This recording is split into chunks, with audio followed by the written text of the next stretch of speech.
Assalamualaikum warahmatullahi wabarakatuh. Halo teman-teman, perkenalkan, nama aku Amanda Nur Afina. Aku siswa SMK Negeri 1 Cibadak kelas 11 jurusan pengawasan mutu.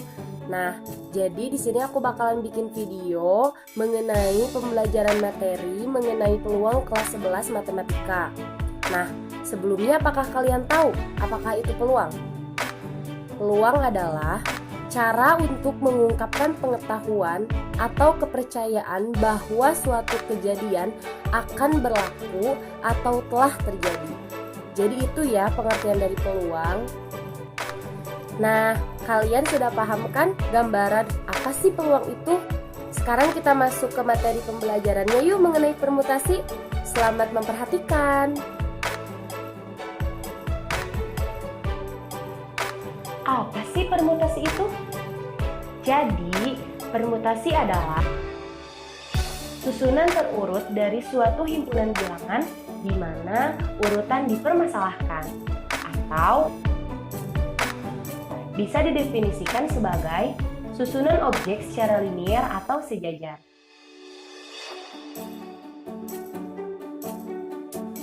Untuk menentukan rumus permutasi itu dibantu dengan notasi faktorial, teman-teman.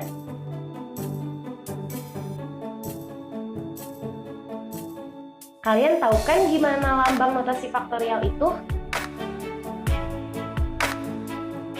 Lambangnya seperti ini nih, teman-teman. Nah, teman-teman, kalian juga udah tahu dong, jenis permutasi itu ada berapa? Jenis permutasi itu ada 3. Yang pertama ada permutasi dengan unsur yang sama. Yang kedua ada permutasi dengan unsur yang berbeda. Dan yang terakhir itu ada permutasi siklis atau lingkaran. Jenis-jenis permutasi yang pertama akan kita bahas adalah permutasi dengan unsur yang sama. Apa sih permutasi dengan unsur yang sama itu? Permutasi dengan unsur yang sama adalah banyaknya cara menyusun unsur A dan B dari N unsur yang tersedia. Permutasi dengan unsur yang sama memiliki ciri loh teman-teman. Biasanya terdapat pada kalimat dengan rumus total jumlah huruf atau total banyaknya elemen dalam unsur yang dilambangkan dengan huruf N dibagi dengan banyaknya huruf yang sama. Nah, dari penjelasan tadi, kalian pasti udah ngerti dong permutasi dengan unsur yang sama itu apa. Sekarang kita masuk ke contoh soal yuk teman-teman. Soal yang pertama.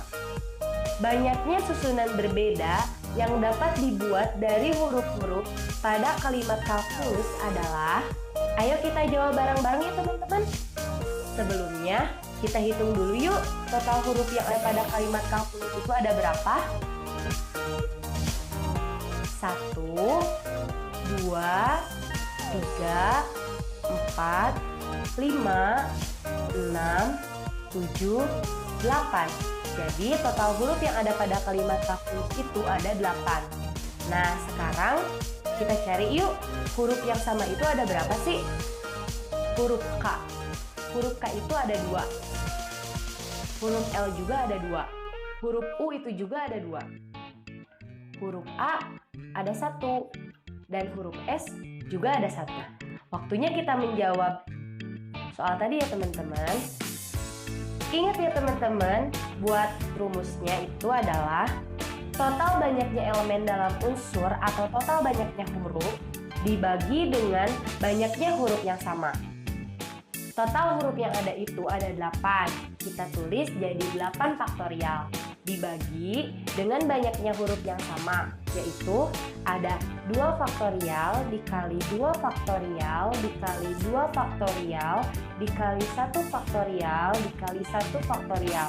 Kita jabarkan jadi 8 dikali 7 dikali 6 dikali 5 dikali 4 dikali 3 dikali 2 faktorial. Dibagi salah satu dari huruf yang sama itu difaktorialkan ya teman-teman. Dibagi 2 faktorial dikali 2 dikali 1 dikali 2 dikali 1 dikali 1 dikali 1. Nah, setelah itu kita hitung ya teman-teman. 2 faktorial yang atas dibagi dengan 2 faktorial yang di bawah atau pembilang dengan penyebut bisa langsung dicoret ya teman-teman.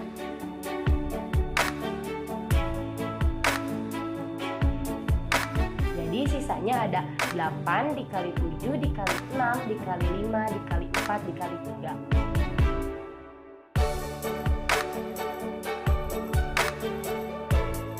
Per 2 dikali 1 dikali 2 dikali 1 dikali 1 dikali 1.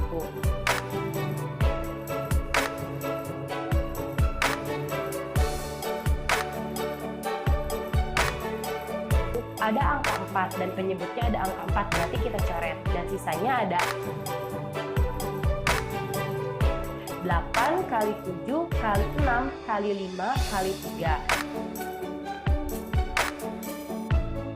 Hasilnya adalah 5040. Kalian jawabannya sama gak kayak ini teman-teman? Nah, sudah jelaskan teman-teman dari contoh soal pembahasan tentang permutasi dengan unsur yang sama. Sekarang kita beralih ke penjelasan yang kedua ya teman-teman, mengenai permutasi dengan unsur yang berbeda. Permutasi dengan unsur yang berbeda itu apa sih teman-teman? Permutasi dengan unsur yang berbeda adalah banyaknya cara untuk menyusun R unsur dari N unsur yang berbeda. Nah, kita ingat N adalah total banyaknya elemen dalam unsur, sedangkan R adalah sebagian elemen dalam unsur. Rumus dari permutasi dengan unsur yang berbeda adalah N PR sama dengan N faktorial per N dikurangi R faktorial. Contoh soal yang pertama. Ada 5 angka, 1, 2, 3, 4, dan 5. Dari 5 angka tersebut, ada beberapa cara untuk membentuk suatu bilangan yang terdiri dari 3 angka dan tidak boleh berulang. Nah, di sini kita langsung masuk ke jawabannya teman-teman. Ingat sama rumusnya ya. N-nya berapa? N-nya ada 5. Jadi 5 P. R-nya ada berapa? Ada 3 dong, jelas. Soalnya di situ kan ditanyakannya 3, berarti 3 ya. 5 P 3 sama dengan 5 faktorial per 5 dikurangi 3 faktorial. Langsung kita jawab. Dijabarkan lagi ya teman-teman kayak tadi. 5 dikali 4 dikali 3 dikali 2 faktorial per 2 faktorial. 2 faktorialnya tersebut bisa dicoret ya teman-teman.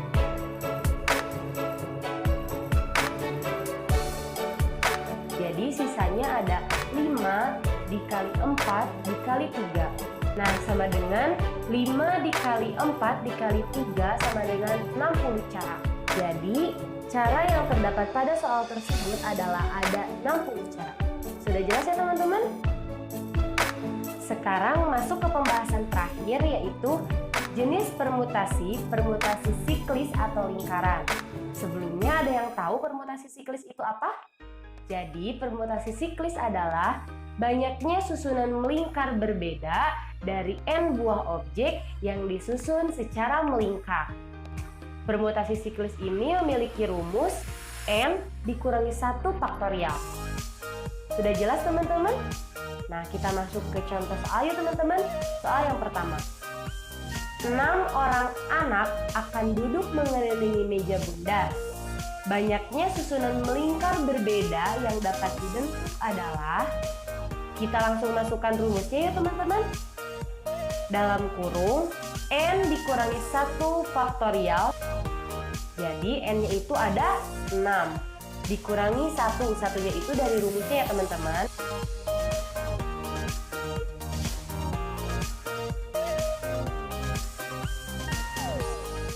Dikurangi 1 sama dengan 5. Berarti ada 5 faktorial. Kita tinggal menjabarkannya.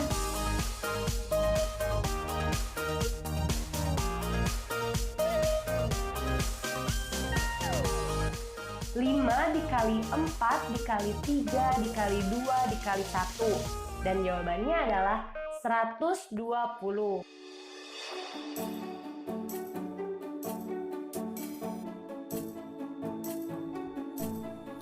Sekian video pembelajaran kali ini. Semoga apa yang aku sampaikan dapat bermanfaat untuk kalian dan bisa kalian aplikasikan dalam pembelajaran di rumah ya. Gak boleh kemana-mana, tetap di rumah, stay safe, jaga kebersihannya. Wassalamualaikum warahmatullahi wabarakatuh.